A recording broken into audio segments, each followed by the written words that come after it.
Welcome to the Cap Planner podcast, where we dive into the dynamic world of private capital markets. Whether you're new to private market investing or a seasoned professional, this podcast unpacks the latest trends, insights, and opportunities shaping the industry. Featuring expert guests and deep discussions, Cap Planner is your go-to resource for staying informed and inspired. Hello, and welcome to the Cap Planner podcast. Hi, Jody. Happy Monday. Thank you. How are you feeling, Morgan? You had a little visit to get your daughter's heartbeat in there today? I did. I heard ba-bum, ba-bum, ba-bum, ba-dum, Yeah, ba-dum, ba-dum, because she was apparently moving. And the last time we saw her, she was sound asleep in there, like hands and feet crossed. So so fun. all good in baby world over here. I didn't believe it when people said that you could lose weight during the first trimester, but I apparently was one of those people who did. And I was like, I'll be damned. Look at that. Well, it really is funny because you're the kid and you pretty much have always been, while you're eating one meal, the person thinking about what the next meal would be. Or if we were going someplace for dinner that night, you had already looked at the menu and you've been such a plotter. So it was the fact that food was such a turnoff for you and you didn't feel good is only one little moment in time. I mean, honestly, the doctor, when she told me, I was like, really? And then thinking about after, I was like, well, I really did just survive on like bagels and cream cheese and like some eggs and some other Beautiful things. stuff. But like, I've really never slept as much as I did during the first trimester because I was just tired and not Here I hungry. am plotting my way through the Nourish app. I now have a nutrition counselor. She's basically said to me, really, Jody, you just need an accountability coach because you do know what to do, but doing it is the hard part for you. So Which is I think so that's ironic true because you don't have any problems with accountability in any other area for except discipline. for the food lane.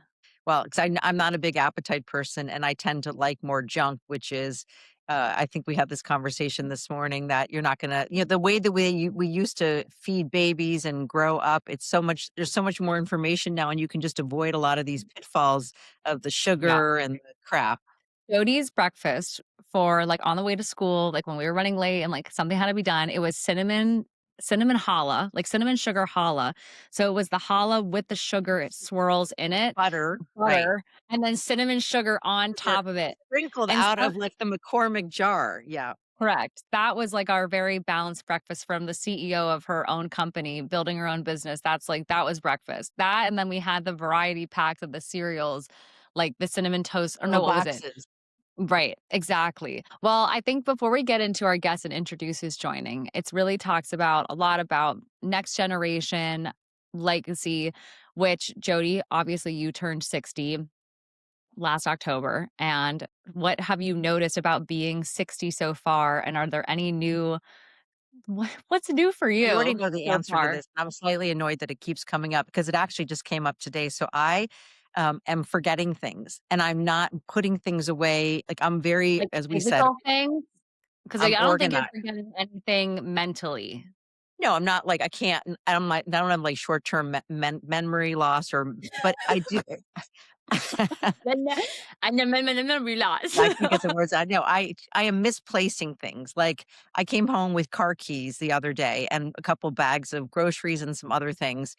And, like, I kid you not, after scouring my entire apartment, I could not find my car keys. So and turns out randomly they were in, like, the living room on a chair. It's just, like, things like this, like, I took off a couple of rings that I stacked on one finger, and I could find 2 of the rings, but not the 3rd one, which I then just found, like, a week later in a place like, I don't and I talked to a girlfriend of mine who's also an MD by training, who also works in venture, and she was telling me that the same kinds of things. She left her retainer someplace, where but the toothpaste was there, but where in God's name did the retainer go?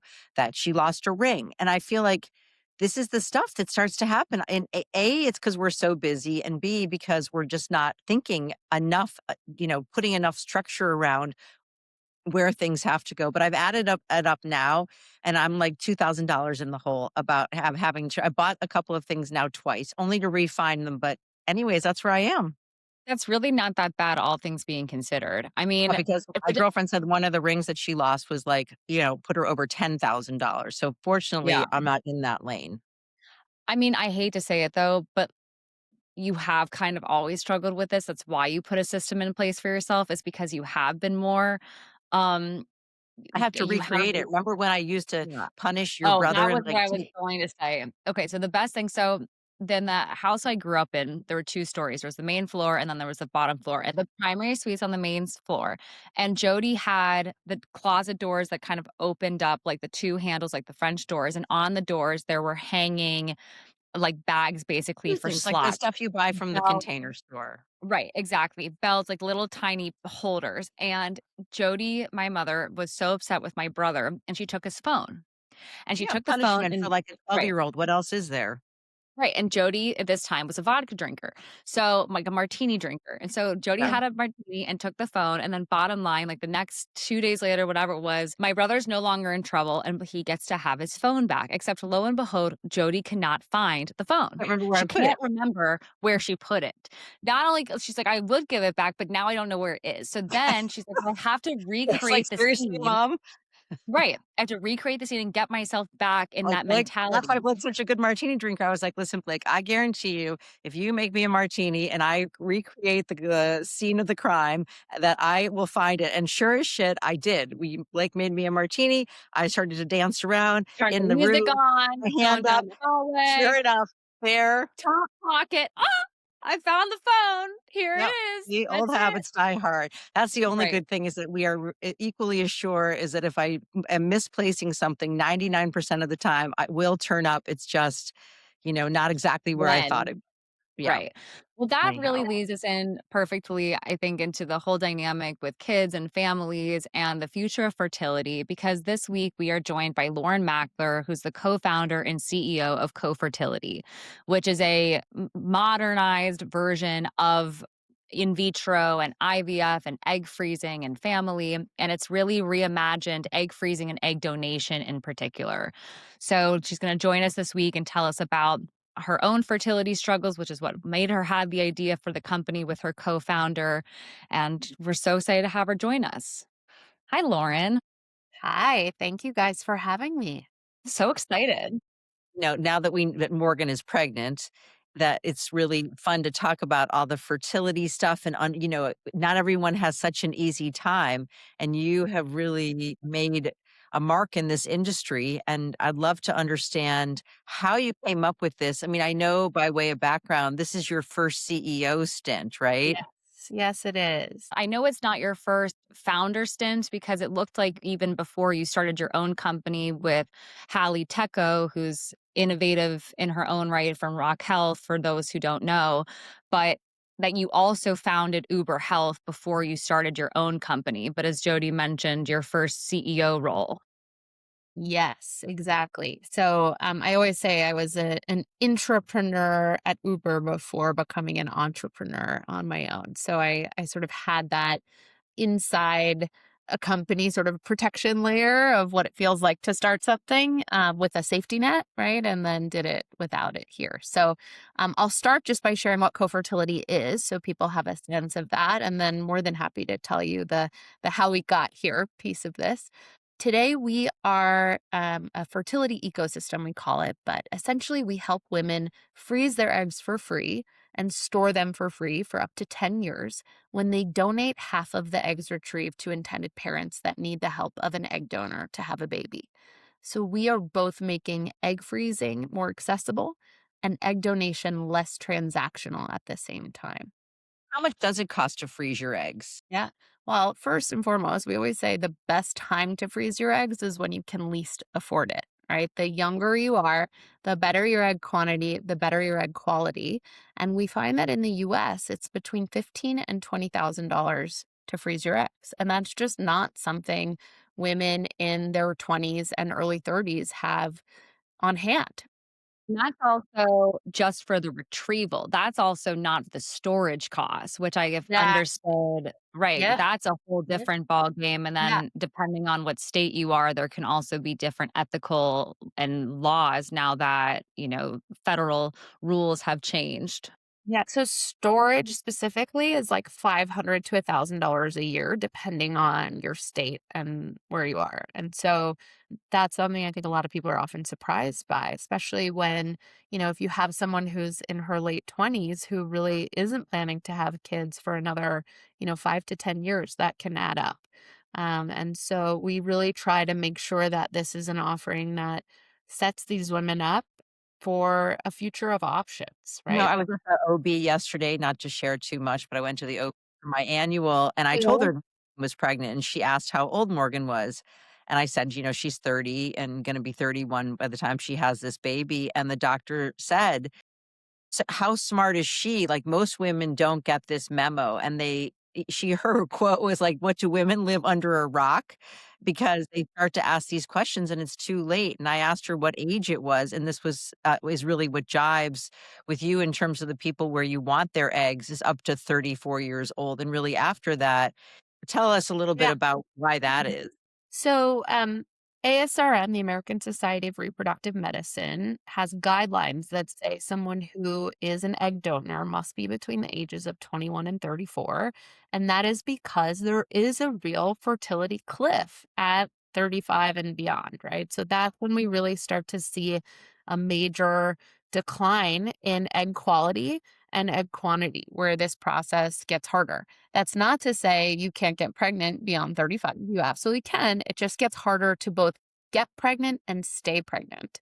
And that's only like we're seeing more and more of. And so many of the intended parents who come to see us at Cofertility who are at a point where they no longer have viable eggs themselves are people who've decided to grow their family later in life. Right. So it's people who the thing we hear the most often, and it breaks my heart, is this like, I met my partner later in life, and by the Yeah. time we found each other, we got started right away, and they just had unsuccessful attempts at IVF using their own eggs, and that's when they need the help of an egg donor. We actually saw a stat that came out that's like fascinating that I just cannot get over, which is in 2024, it was the first time in US history that more women in their 40s had babies than women in their teens. Crazy. So, frankly, I think this is a wonderful thing, right? People who deeply, deeply want these children, who are conscious and who are doing it thoughtfully and intentionally, are bringing children into the world that are deeply wanted. But this is thanks to assisted reproductive technology like IVF, and especially thanks to third party reproduction, which is when you need the help of a third person to have a baby, like egg donation, sperm donation, and surrogacy. And so we see that as a rising trend. We also see more LGBTQ people who are having children with the help of third party reproduction. So many of our intended parents are same sex male couples or single parents who want to Yeah, have a my best baby. friend, just he and his husband just had a baby, and Amazing. Yeah. he's like 3 months old, and it's so exciting because yeah, and the funny thing is that it came about through a girlfriend of mine who was looking for a sperm donor because she didn't have a partner at the time and wanted to have a family, Yep. and so he donated, and it really opened she didn't end up using those embryos for a myriad of reasons, but it started the whole process, so I love that, and he was like, it really got exciting to him, and he always wanted to have kids. Yeah. They got it, and they bought eggs. It really is. We've seen the effects of this from the Yeah. beginning all the way to, we got a little boy. Yeah, amazing. Well, and you asked about like where did this all come from? And so I years ago was building Uber Health and of course became a patient myself, right? It's like sometimes you're in it when you become your own sort of target audience. You start I to see it um differently, like, when you're yes. actually in it versus seeing it from the outside because I it's so common to have fertility struggles in one way, Yeah. shape, or form, but hearing about it and then actually being in it are 2 very different experiences. Yeah, completely, completely, so different. And so I was diagnosed with an incredibly rare abdominal disease. I'm one of 154 people on the planet to ever get it.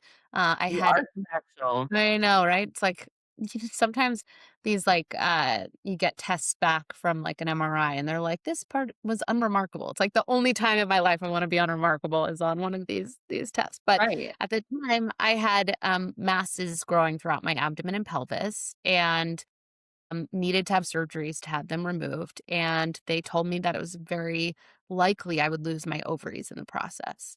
And I was not ready to have kids. I had just For you in the tap.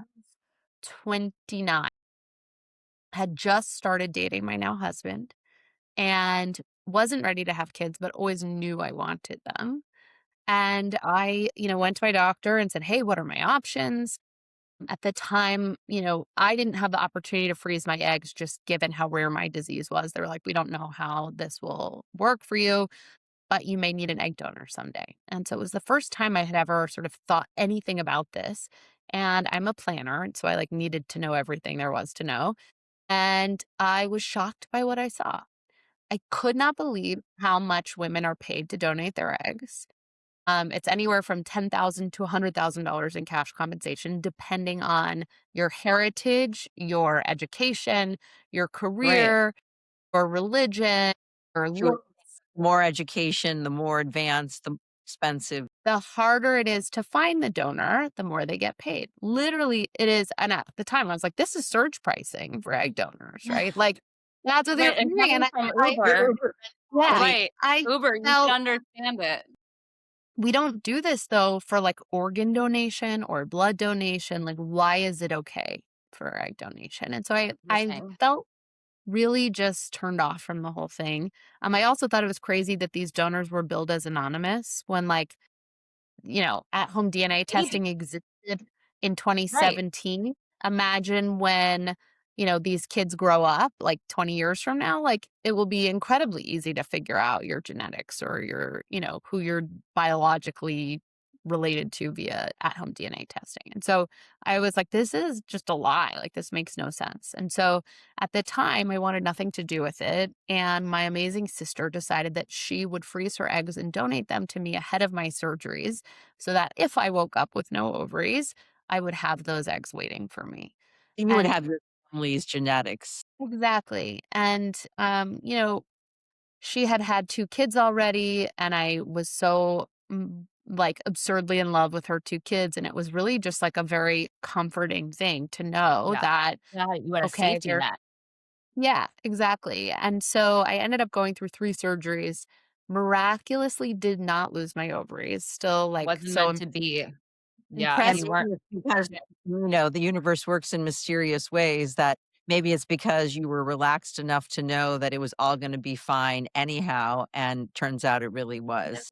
We'll never know. I just am so in awe of I have really had amazing medical team and I'm so lucky. But I did get to live my life with the gift of frozen eggs, not only through my recovery from these surgeries, but like as I decided what I wanted to do about my career, I had this like, okay, my biological clock is not ticking anymore because those eggs are waiting for me, right? Or as I made decisions about my relationship, I didn't have that pressure in the same way. And so years later, I went on to have my oldest, who's now 4.5, and was able to do so without using my sister's eggs, unassisted, which is what we say. I really hate the term like natural. All pregnancy and all babies are natural. So we say unassisted. Um, and I knew almost immediately after giving birth that I wanted to build something in this space.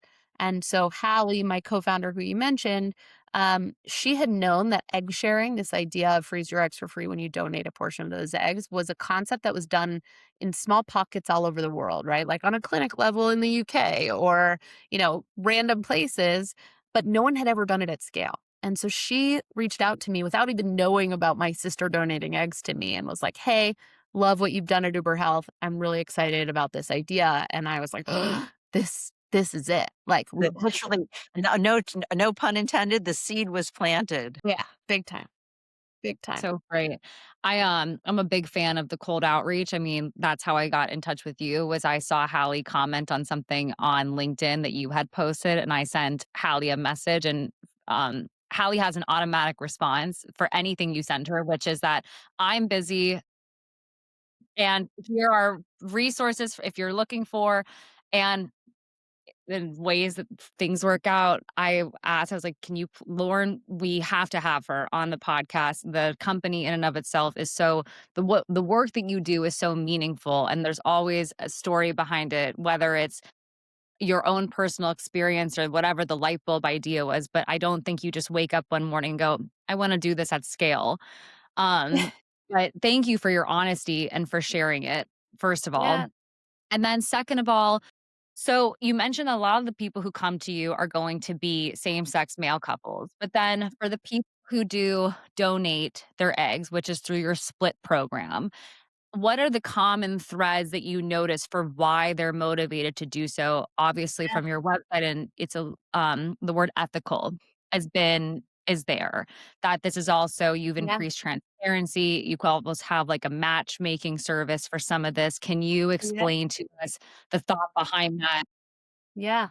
So these women are so understanding. I think this is a Gen Z thing, right? Across the board, right? They're so understanding that the way we create and grow families today is more dynamic than it's ever been, right? So if you talk to a woman in her 20s or early 30s, she absolutely knows people who've been through fertility challenges. She knows people who've used a surrogate. She knows people who are donor conceived, right? And she may herself be a member of the LGBTQ community who knows that she may need a donor someday to grow her family. And so they are very eyes wide open. I also think that millennials and Gen X have done an amazing job of being open and honest about how hard it is to get and stay pregnant, right? So Gen Z is absolutely aware of what is Right. ahead, and they're And there's thinking of also the career track piece of it where I can think of 2 of my mom's friends who got pregnant using IVF or some fertility options, right? And they were 40 plus. Yeah. And Yep. because they were so career 45. focused, right? And Both of them they were 45.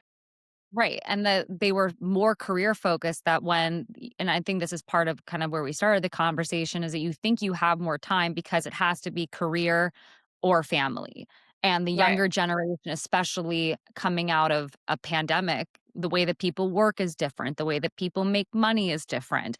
And that choice that my mom's generation had to make, and I think I was Lauren raised to go to high right. school, go to college, get married, have kids, Yep. which I did exactly. And I figured the career would come.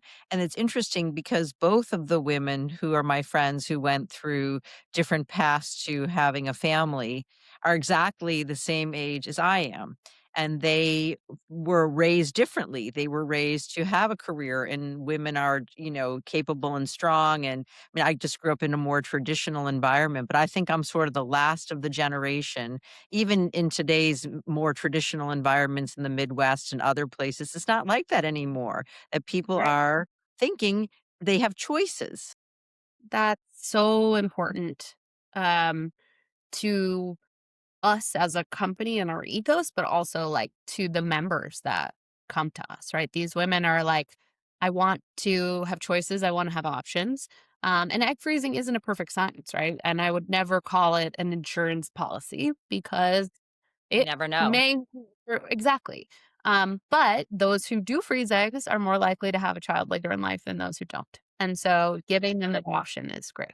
So do you pay these women at all? Nope.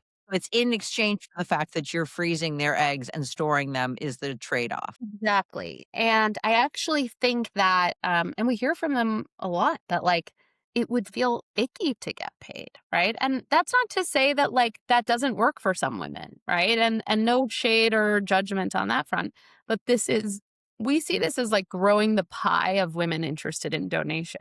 And we're also removing some of the other sort of stigmas associated with egg donation that I think go a long way here, which the number one thing we hear is like, I don't want to be walking down the street one day and like see someone who looks like me I and do. wonder if it's the child. Right. Right. So we do we offer people what we call disclosed donation, meaning they have the option, should they want to exchange names and contact information with the intended parents who are receiving their eggs. They also have the opportunity to meet one another in a match meeting. And then they have the option to like stay in touch, right? So we have intended parents and donors who like, we have situations where the donor has met the baby, right? Like where they get photos once a year or where the intended parent wants to know when the donor herself has children. So that really goes a long way with removing that stigma. The other one is that a traditional egg bank is having a donor do a cycle. Say she gets 30 eggs.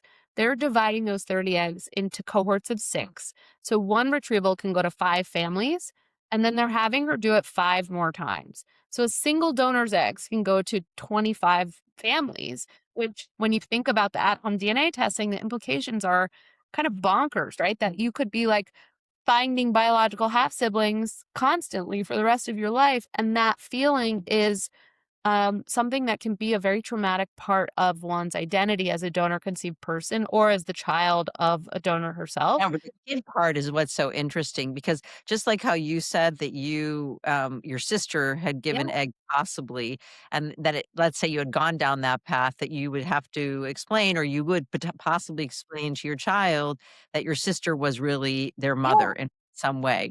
And we've seen this where somebody's brother donated the Yeah. sperm because the sister's eggs didn't work, and the carrier's eggs didn't work, and there's so many, it's very healthy to me that you're opening up to all of these options. Totally. And disclosure is everything, right? So like first though at Cofertility, we limit the number of families that a single donor's eggs can go to 3 families through Cofertility.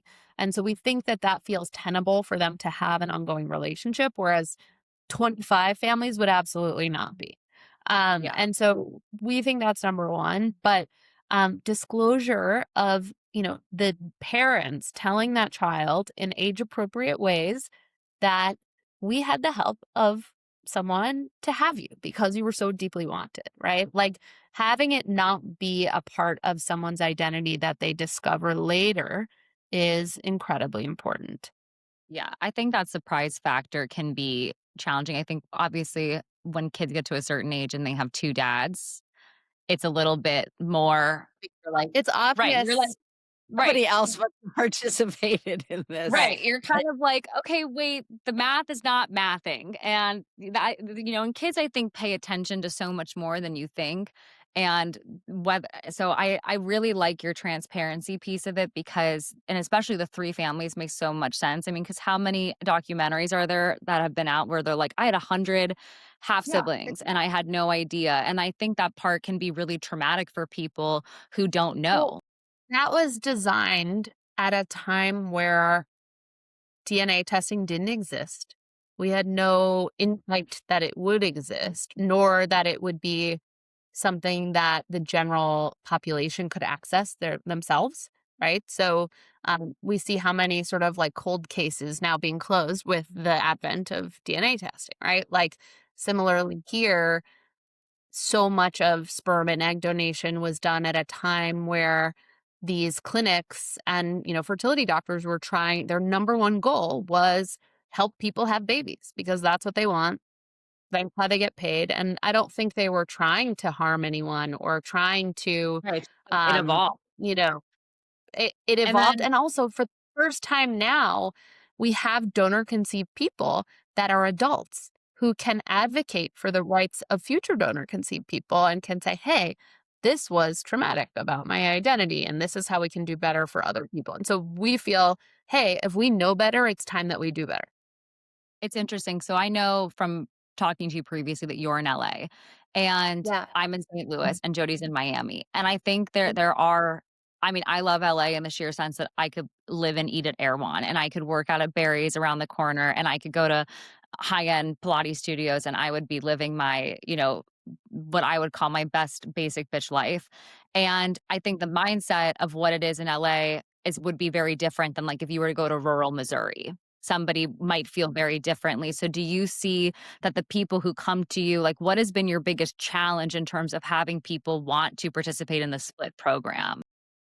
So I really believe that on the participating in the split program side, this generation of women, so again, 21 to 34, regardless of where they live, are incredibly open minded about it and really are moved by this idea that they can participate in something that feels like a win win, right? It's a win. Working in your favor.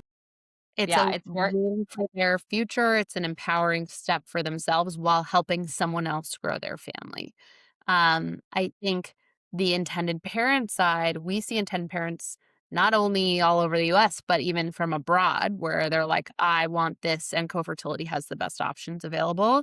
But I think where we see the differences are around how people feel about sharing and disclosing that they're using an egg donor with their family and friends. Flipping this on the personal side, I mean, you've got a family, right? And you're running this company and a CEO. And you said now you're really a founder CEO running the show. So how are Yeah. you juggling all of this? What's your words of advice to women who maybe waited or were looking to have a family and the career?